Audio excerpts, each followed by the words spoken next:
Hello, everybody, and welcome to another episode of Let's Have Words. I am your host, Lara Samuels.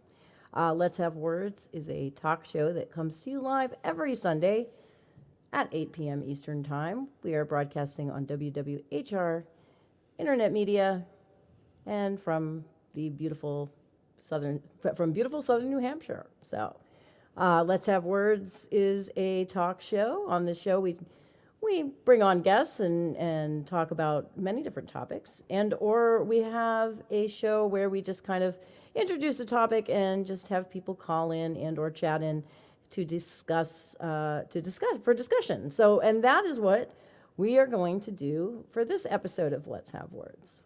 We have I have come up with a topic that I think has a lot of layers to it, a lot of different avenues we could pursue. And I would like you guys to call in so if you call in, of course, then you'll be on the screen with your video. Hi, Ronnie. You call in with your video, so it's not like you're just on the phone, right? You actually show up, you're on the screen with us. Or you can just type your questions and or comments in chat, and we will integrate them into the show. So it's up to you how you want to participate. But for this particular show, you are the guest. So the audience is the guest, and we are just going to sort of shoot the breeze. And I have a number of different aspects of this very, very broad topic that I want to bring up, and I'm going to just open the discussion on technology, pros and cons, which is our topic tonight, if I didn't mention it.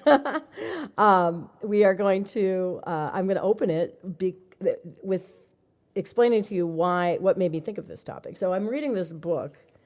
It's a wonderful book. I recommend this book to everyone. It's called Sapiens, A Brief History of Humankind, by Yuval Noah Harari. And it's exactly what it says. It's a history of humans going all the way back 2.5 million years ago when we evolved. And at this point in time, you'll notice I'm not very far through the book. I'm on the chapter on the agricultural revolution. And that's what made me think, reading this chapter is what made me think about having a show on this topic of technology. So in the chapter on the agricultural revolution in this book, so the agricultural revolution, many of you are aware, occurred somewhere around 9,000 BC, something like that. And this is, of course, when humans, and it wasn't like it happened overnight, right? But the humans went from being foragers primarily to being farmers primarily, right? So settled down, farming the land versus out hunting and gathering. So we had been hunting and gathering for over 2 million years, and then we just, about 12,000 years ago, 11,000 years ago, we decided, once again, it wasn't like it happened overnight, but humans started to settle down into civilized villages and, and farm the land. So the agricultural revolution, Harari argues in his book, first of all, it's often, scholars often just talk about the agricultural revolution as a good thing, as a positive thing for humanity. Like it improved our lives in a variety of different ways and made us perhaps more intelligent, although Harari argues that there is no evidence that humans became more intelligent after adopting a sedentary lifestyle. But overall, a positive development for humanity. But Harari, in his book, quite interestingly, I love this guy. I've read some of his essays and stuff, too, in The Atlantic, and I really enjoy his writing and his insights. He always has something new and exciting to say, and he says it with clarity and humor as well. So he's really fun to read, very accessible author. Anyway, he argues in his book, in the chapter on the agricultural revolution, that the agricultural revolution was in fact a fraud. That it actually resulted in a worse situation overall for humankind. And he talks about a whole bunch of reasons for that. Number one, it's just much harder work. Farming is much harder than foraging. So, and the human body has actually evolved for foraging. We've evolved to like climb trees and run and do things like that, but we haven't evolved to like lift heavy stones and, you know, plow the land and hoe the land and do all these things that you have to do as a farmer, right? So the human body suffers immensely. And he says there's lots of archaeological evidence that humans had all kinds of problems, slip discs and arthritis and from you know, working the land. And that, so it wasn't a good thing for us physically, but and also, you know, he argues we are more susceptible when we're in settlements, we're more susceptible to disease, and our immune system suffered because we were eating, actually not, you would think that with farming we would have a better diet, but actually a forager has a better diet than your average farmer. And because farmers are dependent on very few crops and have less variety in their diet. And the crops that we domesticated, like wheat, are not even necessarily particularly good for us for a whole bunch of reasons. So there's that. It wasn't like it resulted in improvements in nutrition or health. It made things worse for us. We worked harder. Plus, you know, we had less leisure time. We had, you know, as humans had to work the land. We had less leisure time, and we also he argues too that it's actually triggered more violence. It resulted in a stratification of society. So you have, of course, the haves and the have-nots, and you know, the pampered elite, you know, and all of that. So you know, in all aspects, the agricultural revolution, he argues, was not a good thing for humans overall. Of course, so what does that mean? I mean, it's fun to talk about. Of course, we can't go back and change it. I mean, this is where we are. And for some reason, humans decided this was a good idea. And of course, like anything, it didn't happen overnight. It happened gradually in increments. So of course, it's, you know, it's not like people were aware that this was, you know, a revolution, of course.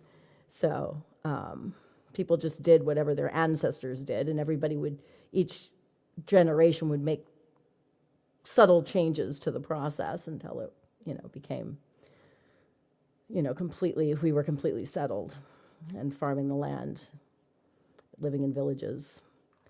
So it's not better for our health. It wasn't better for our nutrition. Our immune system suffered. He says that people had more babies. So even the yields that you get, so you get more yield, obviously, from farming than you do. You know, foraging, though, was providing for plenty of people. People were doing just fine foraging, apparently. But, you know, farming, at least, you know, for the very few crops that we've domesticated, you know, resulted in bigger yields. But then you had more babies, so it didn't ultimately result in anybody. You were just dividing up more food between more people. So it was very successful if you look at success from the point of view of just, you know, population or genetics, like, you know, spreading your DNA around. You know, it was successful in that sense. Humans were definitely able to support bigger populations, but there was still plenty of starvation. Of course, there was, you know, when you're dependent on just a few things, just a few crops or a few animals, you know, the slightest disaster, you know, a disaster can just completely wipe out your food supply and result in famine. So those are just a few of the arguments he makes, and he's very persuasive that the agricultural revolution was actually a bust. It was actually bad for humanity overall. So yes, I'm opening our discussion on technology with something that's a little bit, first of all, I mean, you know, it doesn't matter. It's just fun to talk about it. It's just like a thought experiment, right? Because certainly, you know, it's too late to go back and change anything. So as a society, we are definitely immersed in the whole notion of being in settled civilizations, and we're not going to go back anytime soon. But it's interesting to think about whether or not that was actually a good thing when you think about technology. So I want to read you one little paragraph from this chapter, because I think it's so funny. It's so funny because he argues that wheat actually domesticated humans rather than the other way around. And he points out, of course, that humans are the ones living in homes. So domestication, of course, means being housed or being homed. So humans were the ones that were domesticated, not the wheat, right? So wheat domesticated us. And I love this. I just love this paragraph. I don't often like to read from things, but I'm going to read from this really short little thing here because it's so funny. And he argues that wheat is the winner. The wheat benefited from the agricultural revolution more than humans did, okay?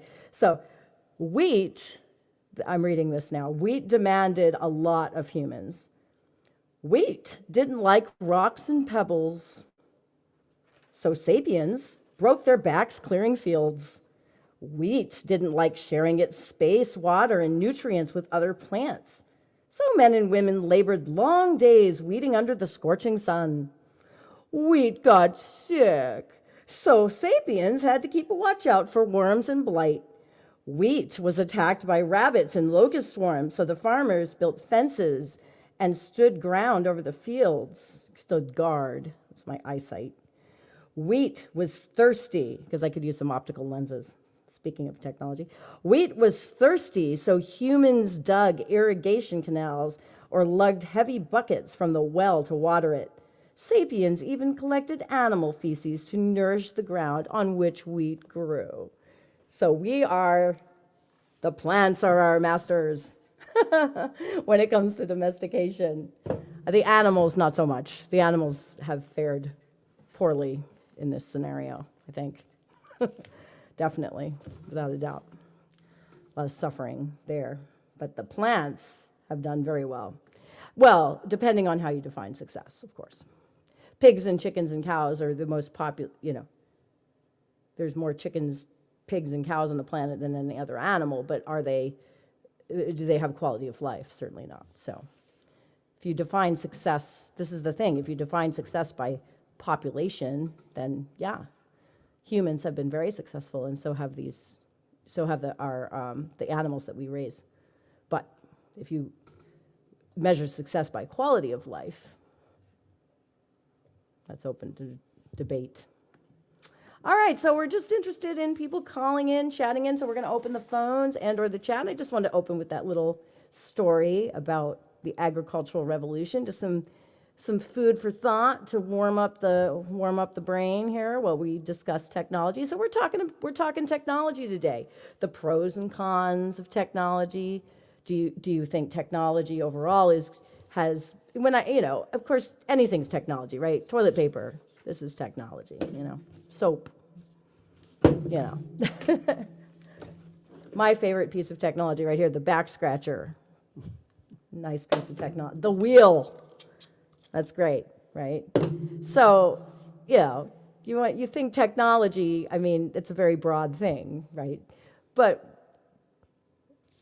when we say that word, I think most people think of like the major inventions, right? Electricity and the telephone and, things of that nature. So have those things, those major inventions, those major innovations, have they been good for humans overall? Or not so good? Are you a Luddite? Are you a person who doesn't like technology, kind of tries to stay away from it and live a simpler life? Or are you a person who really embraces technology? Some people love it, they're all over the newest thing, and some people, like me, I gotta come down on the cynic side, right? So where do you stand? Where do you stand? So I'm not surprisingly, we have a guest. And that guest is our friend Conrad. Hi, Conrad. Hi, Caitlin. Hey. Can you hear me? I can hear you. I can see you, too. All right. And you know why I can hear you and see you? Technology. Magic. Yeah, looks like magic. Right? If people from the past, people from 1,000 years ago were to see this, they would think it was magic. So what's going on? What are your thoughts on technology? I have a ton of stuff to talk about. So Well, me too. I- So let's go. yeah. we all So have so let's try to stay focused. so first, I have a couple of comments about what you started with, Okay, go ahead. the agricultural, Revolution. whatever you want to call it, revolution. Mm. So I have two reasons why it was good. Okay. One is Hit it. it enabled us to be more efficient. Before, hunters and gatherers would spend most of their daily time hunting and gathering, especially gathering. You know, when we started hunting, meat was a little more nutritious, so you didn't have to do it as much. But essentially, the faster, there was more people, we had more time for leisure, for thinking, for science, for art, not just surviving. Mm. And Can I respond to that real quick? Please. Before you bring up your second point, because you said you had a couple of things. So I'm not sure that's true. I think that the studies that have been done have indicated that actually foragers have more leisure time than farmers Hold on. overall. I have an answer to that. Okay. So some people, there would be a division of society. The working people, I don't want to call it the working class because they were peasants or whatever the hell they were called in those days, indentured servants. It's always the same thing. The poor, the people who are fucked in society, the poor people.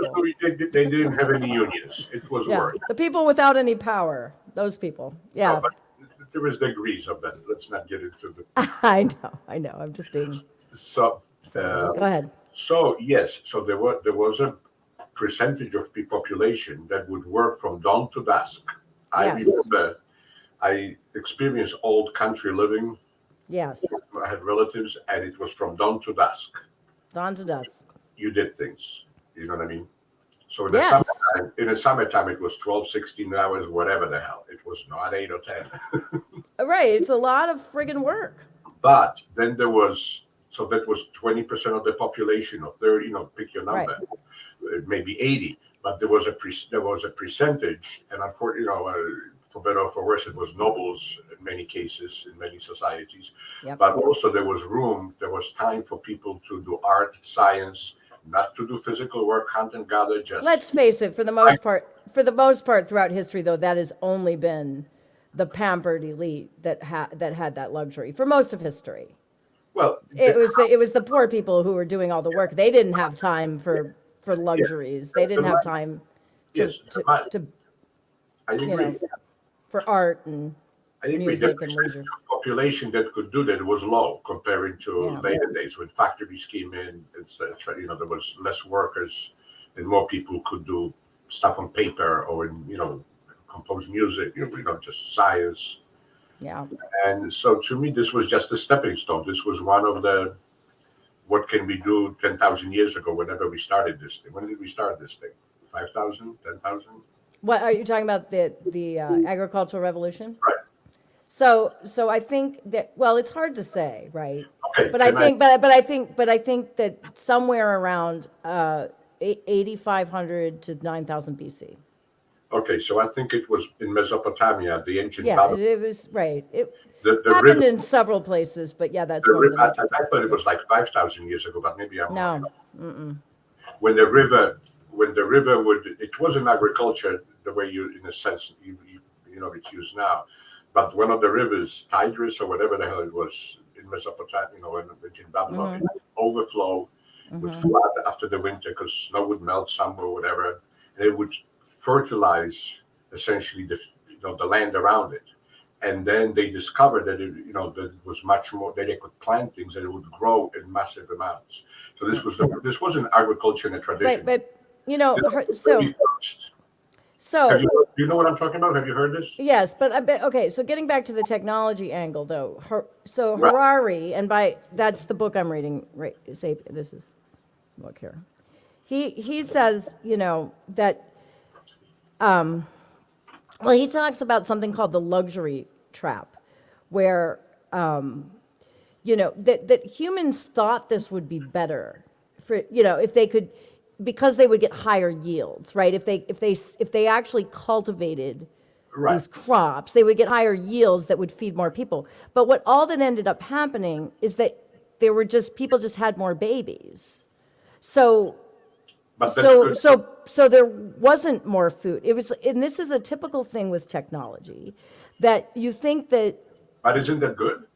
well, no, because, okay, so I have got a great example of this. All right, I have an argument for that. no, I have a great example. So think about the plow, okay? So people used to plow with sticks. They would just disturb the soil with a stick, right? Yes. And with that kind of a plow, you can only maybe cultivate a small acre, Right. maybe an acre or something like that of land or something. But with a tractor, okay, you can cultivate, any number of acres, right? But because the tractor allows you to cultivate, or to plow, I should say, more acres of land, the time you spend plowing is the same. Right. It's the actual time that you devote Right. But you to produce. plowing is but the you- same. You don't actually save any time. No, but you're not saving time. You're increasing the production. You're You're producing- increasing the yields, but then you just have higher populations. So then you're just But that's good. distributing more food among more people, and ultimately, But that's right. But, that's good. you're not, nobody's any better off. But I claim this is one of our purposes. Okay, now you're gonna get a little esoteric on me. So let's Well, not go there. All right. So listen, why is increase of population good? I You don't have- I don't have- know. I have one can't. exa- I have at least one example. Okay. Maybe only one. Okay, go ahead. To generate an Einstein, which is 1 in 100 million or 1 in a billion, you need 1 billion people to generate Bach, Beethoven, Einstein. You name these true geniuses, true people who did things. You need millions and hundreds. And you know what I mean. That is fascinating. That's something I never even would have thought of. Well, so unfortunately, the population growth has a lot of downsides. But it also can yield the exception. I'm not saying there's anything wrong with population growth, although that could be a subject for a different day. I'm just saying that population growth by itself does not indicate success. Well, it's a beginning. It's an entry point. What I think what indicates success, like I think what makes a technology good is that it makes people's lives, the quality of their lives, better. Not that there's more people. I don't think that's a measure of success. I think the measure of success is quality of life. Does it actually improve your life? Well, but to have a point against that, which I don't want to always contradict. No, that's okay. We're good. We're here. We're having words. We're having words on this show. But it seems when you have opposite, something in the other direction. So when you said makes the life easier, well, there is a downside to that. It makes us spoiled. It spoils us. The technology makes you lazy. Right. Angle. Spoils us, makes us weaker, makes us lazier. It spoils us, good food, too much sweets. It's good a little bit, but there's a problem. But it's not always about that. For example, okay, it's not always about that. Like the way in which I'm trying to think of something. So the quality of life does not necessarily mean that you're going to become lazy because of it. Well, Like I would argue that this cup improves my quality of life, but it doesn't make me lazy. But I'm glad I have something I can put liquid in and drink from, right? But it doesn't make me lazy, right? I mean, there's plenty of technology that doesn't make you. There's some technology that makes you lazy, certainly, because it does the work for you. Exactly. That's But what like a coffee maker. I mean, a coffee maker doesn't make me lazy. It's very nice that I can just like run my coffee maker in the morning and, do other things while my coffee's brewing and then drink my coffee. That doesn't make me lazy because it just opens up more time for me to do stuff, so it frees up my leisure time. what I meant is not just lazy, but it softens quality. If you have a high quality of life, you're kind of spoiled, Yeah.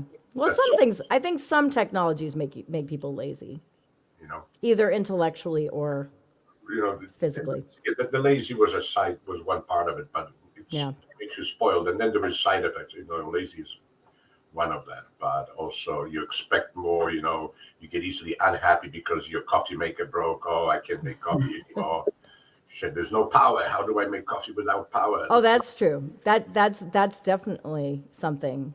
Like the simpler the technology, the easier it is to live with. Like the easier it is to fix it but the more complicated it becomes, the harder it is to fix. Like Right. like the tractor. We were talking about plowing, like the tractor. I mean, if your stick breaks, you get another one.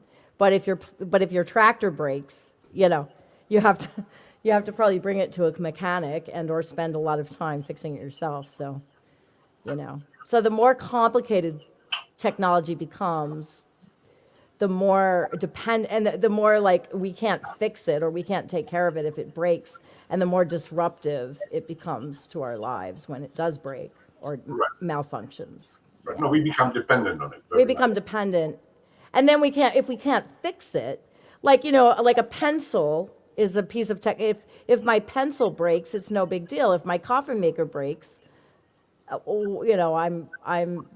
can't function. What am I going to do? Well, I've got instant coffee just in case.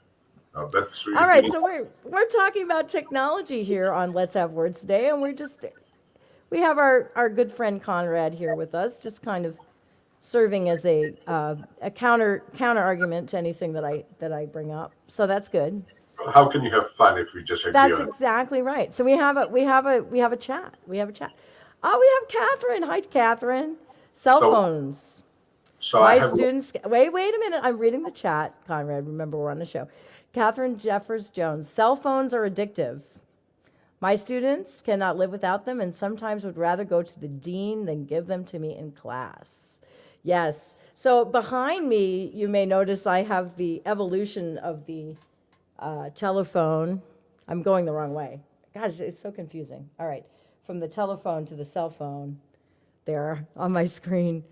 Yeah. I love the telephone. Like, I think the telephone was a really excellent invention. I mean, this is something, I don't think there's any cons. I don't think you can come up with a bad thing to say about the telephone itself. I think it was a wonderful invention. But the cell phone, that's, I don't know. I mean, like Catherine said, we've entered a new era where technology is becoming so dominant in our lives that I think it threatens our very humanity. I think it threatens to, I think it really, it's a game changer. I mean, as far as, you want to talk about the agricultural revolution and what a big change that was for humanity. I think right now we're in this massive tech change where, with artificial intelligence and biotechnology and where, addictive cell phones, where we are so threatened. I think technology is beginning to become a threat to our very existence as humans. Well, I think you're exaggerating. What? Well, you can say that cars were the same when they were new. No. I used to love Car. You cannot compare you can't compare artificial intelligence to cars. No, I'm talking about cell phones. Okay, but I'm talking about the cell phone, but I'm talking also, most technology is addictive. Yes, technology, so Mike Birch just wrote in that most technology is addictive, but the cell phone just takes up so much of our brain power. I mean, I guess I'm addicted to my pen, but it's not. It doesn't take up like my brain power and my attention and my personality. It doesn't like suck everything out of me like the cell phone I does. comment on a positive side of that. Not all technology is created equal. Go ahead, Conrad. Go ahead. So the cell phone thing is a fad. It will go away after a generation. That's my opinion. They will. Really? Generation will look at their parents crazy on the phone, and they're gonna do something different. What are the, so, okay, that's an interesting Stuff point. like So, this, just there was a time, that's why I brought up cars. Cars where it was so cool. So, and now it's no longer a it's fad. totally different. 50 years later, maybe it will take 50. I don't know how long, but it will take a generation or something. And I think this is a fad. With I A, understand. a car is so I think that the difference, is a car is a tool. And A cell phone is more than a tool. It is a tool also. It's also a tool. It is a tool, but it's more than that. I think when we start getting into these things that suck up our brain power and can actually even, and when we talk about artificial intelligence, can actually even replace Well, that's human cognition, I think that you're really entering a totally different era AI is different. AI of is technology. I just had a comment from Ronnie and I didn't see it. Can we put it back on this? Can we put it back on the screen? Television, it's still here. Right, that's true. That's true. I don't know. I think that artificial intelligence is a game changer. Because actually I'm not smart enough to think of this stuff myself. I was reading an article by this very author right here, this guy, in the Atlantic about how artificial intelligence does not just replace physical, it doesn't just replace our mechanical jobs. It can replace jobs that require critical thinking and maybe even do those jobs better, like being a doctor, for example. Like artificial intelligence can replace medical professionals, not just factories, not just factory work, because it's not just, a lot of our technology is mechanical, and television is primarily entertainment. But artificial intelligence and biotechnology, these things can replace our brains. It's a completely it's a game changer. You can't compare the cell phone, which is it's trending towards artificial intelligence, with the car. I think they are a threat. Many students cannot tell time on an analog clock, do math no one needs to memorize. Right, okay. So I thank you, Catherine. It's a crutch. It's a major crutch. It is. It's a crutch. And, and so it's like the technology makes us weaker. Talk about making you lazy. Okay, making you physically lazy, it may not be such a bad thing, although it does affect your health. But making you mentally lazy is a problem. Because people are going to lose their ability to make decisions. They're going to lose their ability to, think critically, to problem solve. I mean, to utilize their executive function. No, with that, I totally agree with you. Put it that way, when I was in elementary school, it was illegal for us to use calculators in class. Yeah. You had to do pen and paper, long additions, long everything, long divisions. Was illegal to have a calculator. Yeah. That because they knew it then that, hey, if you don't do it by hand, you won't train your brain as well. And yes. And that's you're saying similar, but we've known this for 50 years, forever now, for a long time. Right. Well, and not to be too, not to be too dramatic about it, but if the more dependent you become mentally on the more docile you become, and the more easily manipulated you become. Oh, I totally agree. Like the less likely you are to think critically, the less likely. That's why I said technology, spoils us. Yeah, and that's why I think the cell phone is different than the car, because the cell phone affects our cognitive function, well, and the car is basically a tool to get us around from one place to another. People have more back problems because of not carrying shopping and not carrying heavy objects, so they are weaker physically, and there are being physically problems too. You're right, but you can exercise. You can exercise. I understand that it's not the same, but it's not the same. But the car also has a little bit of this. That's all I was. justify my All example. right, I have a very interesting observation about technology I want to bring up and see what you think. Are you ready for some spontaneous thinking about something? All right. So what about this idea that technology doesn't improve our lives at all, really? All it does is create new problems that then have to be solved by another piece of technology. So overall, our lives do not improve. We just have different problems. So for example, the horse and buggy, when we were riding around in horses and buggies, there was a lot of poop that built up in the cities that had to be dealt with. And then once the car came along, there was no more poop, but now we have, climate change, we have pollution. So technology solves one problem, but then creates another, and then we have to solve that problem with another piece of technology. Well, but that's called, one word is progress, one is, evolution. Is it progress? It's evolution. It's part of the evolution. It's Change. inevitable. Solving problem, and, you generate new, then it's a challenge. We need those challenges. Challenges are healthy, and Sure. usually. And so I Yeah, agree. but maybe what we see as progress is not progress. It's just. Oh, not all of it is progress, but all of it is trial. Is it progress? If you're not getting anywhere, you're just creating new problems that have to be solved. But you are getting somewhere. You are? You can walk away from your coffee maker because it's electric, has a timer, and if you put it on gas, you have to watch it. Oh, it's too long. You can't forget about it. So like you said, the quality of life, our lives became easier. We can do other things. So it is progress, and like everything has its cost. There is a negative. So there's also this notion that a lot of the progress, if you want to talk about America anyway, has taken place over the last couple hundred years. But then if you look at it, it kind of levels off. So for example, like antibiotics and vaccinations, like doubled longevity. Right.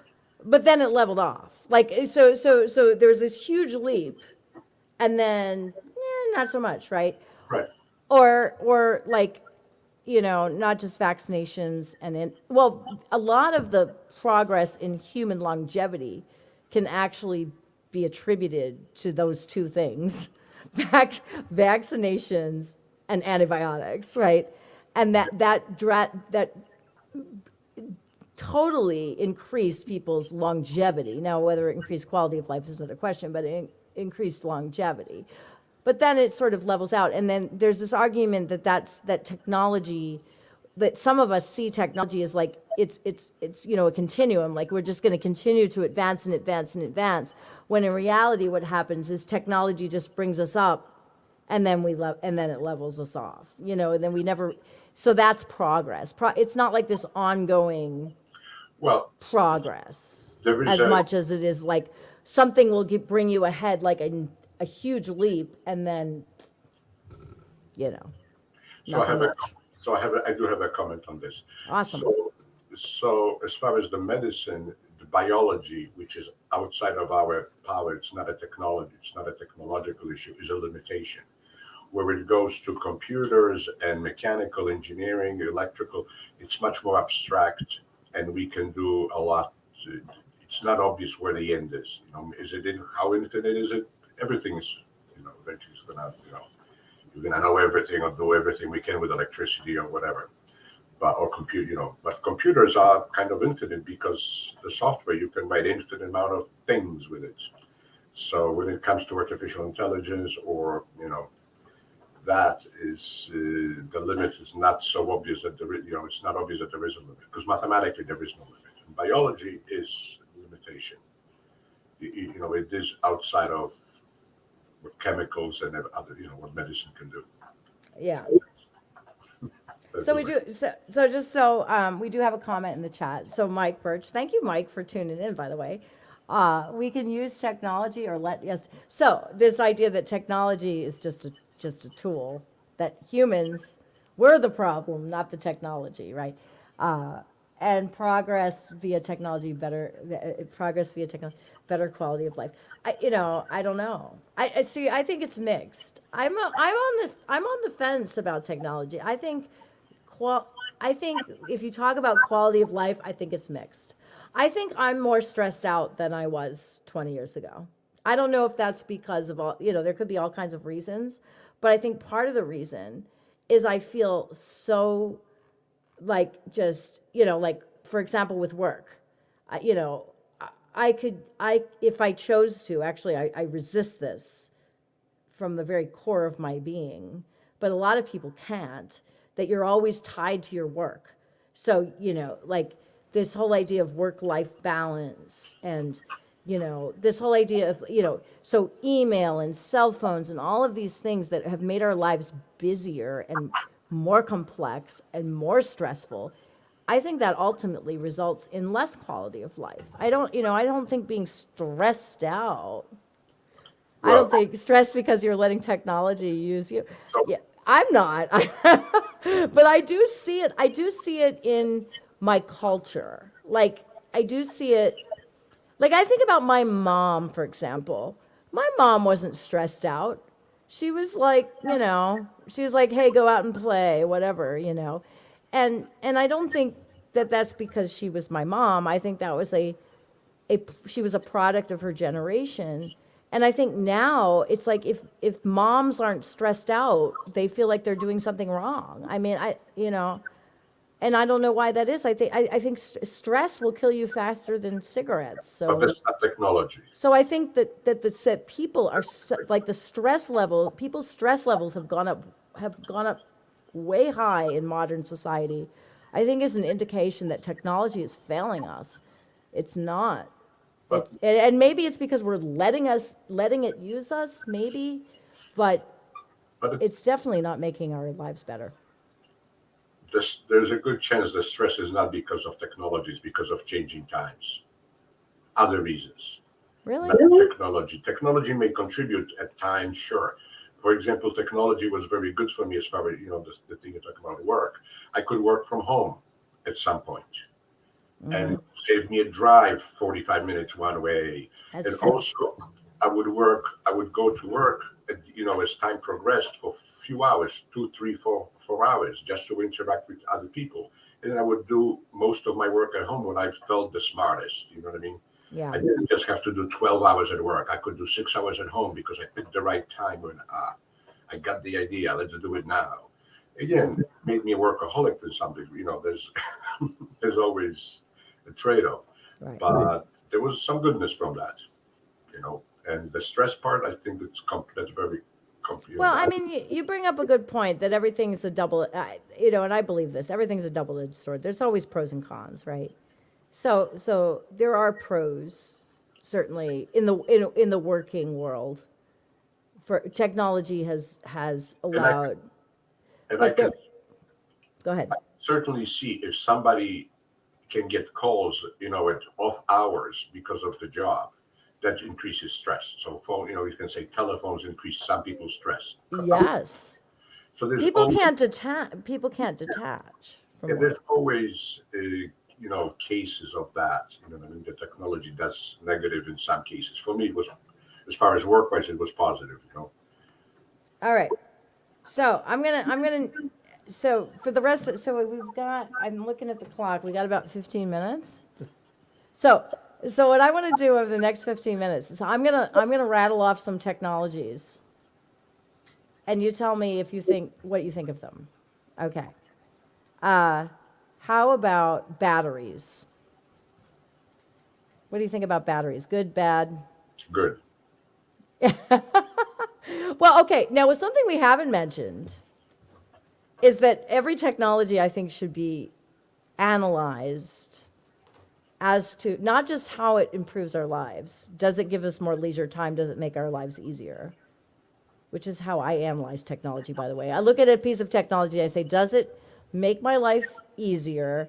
Does it give me more leisure time? Because that's what I want. I want more leisure time. It's a utility. But also another aspect I think that need to look at is what is the effect on human health and the environment? Convenient, but bad for the environment. Thank you, Ronnie. Good segue. Batteries, but environmentally bad. Right. Good for our overall, but we haven't really figured out a way to create like a green battery, a battery that is, unless I'm wrong, I could be. I'm not up on all the science here, but we haven't really created a battery that's environmentally friendly. No. So there's that. You have to consider that. I think you have to bring that into the equation when you talk about if you analyze a piece of technology as being quote unquote good or bad, right? Rechargeable batteries are good, but still you have to dispose of them. They only recharge for so long, and then you have to figure out. I recycle my batteries, but I don't really know if that process, how sound that process is. Yeah. But they're good. And actually, I think batteries are getting better, and I think that they're making like green technology more efficient and better. Like better batteries are actually going to make green technology, more likely to take off. What do you think, Conrad? Batteries? Well, there's obviously bad aspects as far as disposing of them. Yeah, that's a problem. It's a mixture of, depending how they are made. But they have made our lives better, I think. Batteries have. Oh, hugely better. I mean, have you ever cranked your car? Have I ever what? Cranked, turned crank my car. Oh yeah, I go out and crank my car every morning. Oh my God, I have to get up at like 4 a.m. and no. No, this is serious. A lot I know. I think people don't realize how much, like we take things for granted, right? Like indoor plumbing and the fact that we can. No, I don't. You don't take indoor plumbing for granted? No, I've experienced living without it. Yeah, so you don't. All right, I've got it. Okay, that was. House, and we didn't have toilet paper. We used leaves. All right. How about? I've got another thing. How about the air conditioner? What do you think? Once again, environmentally, definitely a problem. Well, it doesn't make us more spoiled. That's the other thing. I really feel that way. I feel like I have to wear a sweater in the summer more than I do in the winter, because if you go around, like I'll go to work and it'll be freezing cold. I'll go to like a restaurant, it'll be freezing cold. I'll go to a store, it'll be freezing cold. Because everybody, I don't know what it is with people in air conditioning, but for some reason 75 degrees isn't good enough. Well, that's just showing off how luxurious, how rich we are. The other thing about air conditioners is I think that they resulted in more social isolation. That I don't know. Well, I mean, okay, so it used to be that people would go out, and would hang out outside, in the summer or whatever, and they would interact more. But now with our air conditioners, we all like holed up. We're all holed up in our homes with our windows closed, and Yeah, there is, I'm sure, a little bit of that, but it also allows more people to be in the same room or in the same area. Yeah. Without getting more and more, So. Yeah, and definitely it's made places. Try living in Georgia, right? Exactly. It's made places that are really, really, really hot more habitable for people, and people do die from heat exposure, and the air conditioner has definitely lessened that. And then there is that. So. And there's that, right? Pros and cons. That's what we're talking about today. Everything's a double-edged sword, right? Everything has good aspects, and unfortunately, except for certain things, like some things are just all good, like the wheel. Give me a drawback of the wheel. Air conditioning, can't live out but feel guilty again, bad for the environment and drains energy. Yes, but we could come up with better ways of cooling our environments, probably, that were less damaging to the environment. But some technologies are just all good, like the wheel, and then some, Soap. Soap's a good thing. All right. Let me give you another technology here. We got about 5 more minutes. Let's see. How about, GPS? What do you think about GPS? Good or bad? Good. Good, bad, or ugly? Good. It saves me lots of time without getting lost asking for directions. Yeah, that's a good thing. Very convenient. Yeah, but you know what?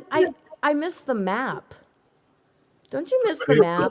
No, because you have to stop it, and I put my phone. I'm driving, and I see the map moving, and it tells But me the go. map gives you like you know where you are, like you know where you are in relation. Oh, so Mark's giving us some facts. First, 6th century BC. The map allows you to see like where you are in relation to everything else. It depends how big your map is. On the phone, you can also, on the cell phone, you can also contract the screen and see the big area. So Yeah, but you know, your argument previously, and I think Mike Birch just pointed this out about about like, you know, us becoming really dependent on stuff. GPS is famous for that. yes, I agree. Right? Like you become so dependent on it that like if you don't have it, you drive into the river, you know. Oh, you know, you don't know where to you don't know where or you get totally lost, you don't know Well, any you're clue where talking you about are in progress relation of to anything. buying GPS year 2030 when it was new, and it was erratic a lot of times. And now Google Maps Yeah. is much, much better. It's actually reliable. It's actually 99. It's never not perfect, but You can still use Google Maps, you know. very rarely it fails. We're comparing to the old GPS, the early GPS systems. You had to buy a separate box. This is before cell phones. Yeah. This is 20 years before cell phones. And I tried that, and it was I left it. I jumped Yeah. it. It wasn't that it was crummy, but the Google Maps now for a while, sometime like wow, it's good. They getting they get better. There are definitely benefits to a map, though. So and that's It why is a pain in the ass. I could never figure out how to fold a map. You know, I'd like get out my big map and I'd be like, ooh, this is where I am. And then I'd try to fold it back up. I could never figure it out. So I'd end up just like stuffing it in my glove compartment. And that was the end of it. Yeah, maps are kind of a big pain. But I do like the idea of knowing where you are in relation to everything else. I think that's a pro. All right, how about paper? what? Paper. Paper. Well, what do you want to go back to stone tablets? Exactly. I love paper. I mean, okay, once again, always have to evaluate things in terms of their effect on the environment. The paper that we make today is very damaging to the environment, the whole process. Oh, But paper as a concept is great. I mean, thank goodness I don't have to like do my taxes on a stone tablet. Can you imagine? I don't do my taxes on paper anymore. You don't even do your taxes. No, I do. I just did Yeah. them, and no paper involved. Yeah, you're paperless.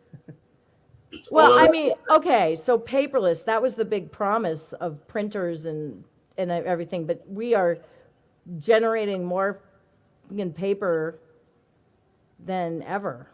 well, computers are replacing it, and files on your computer. Well, we would think. Oh, here's a good one. How about the pill? Which one? The pill. Come on, Conrad. The aspirin or Tylenol? No, there's only one pill. There's only one thing that you call the pill. Don't be. Come on. The pill is awesome. So that's one of those things you can't deny. It was a wonderful thing. I give up. You know what the pill is.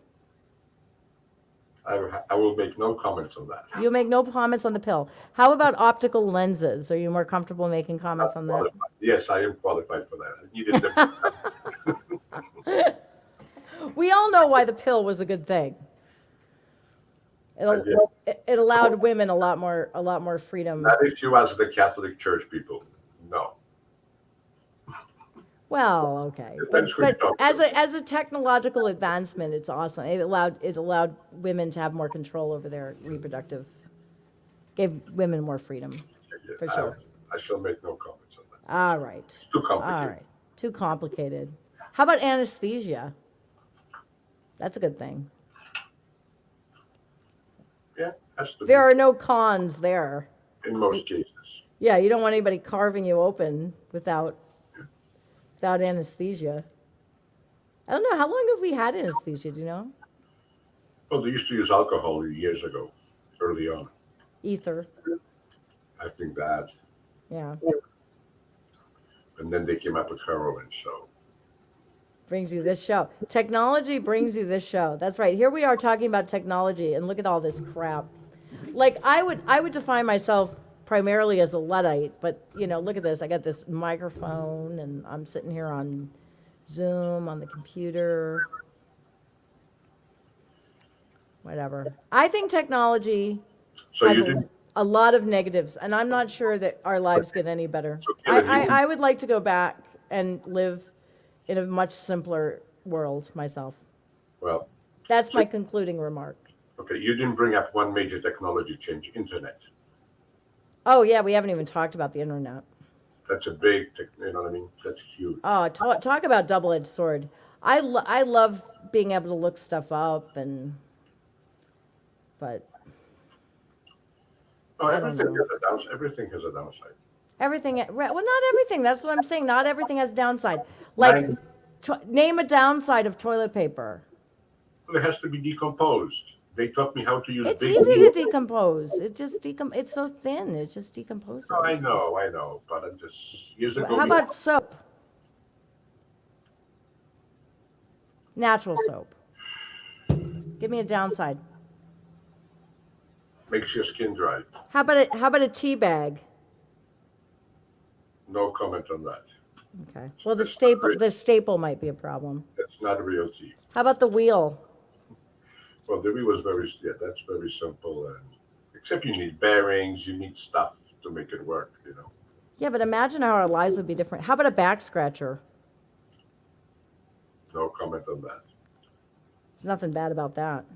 This is my perfect piece of technology right here. No comment on that. Yeah. How about books?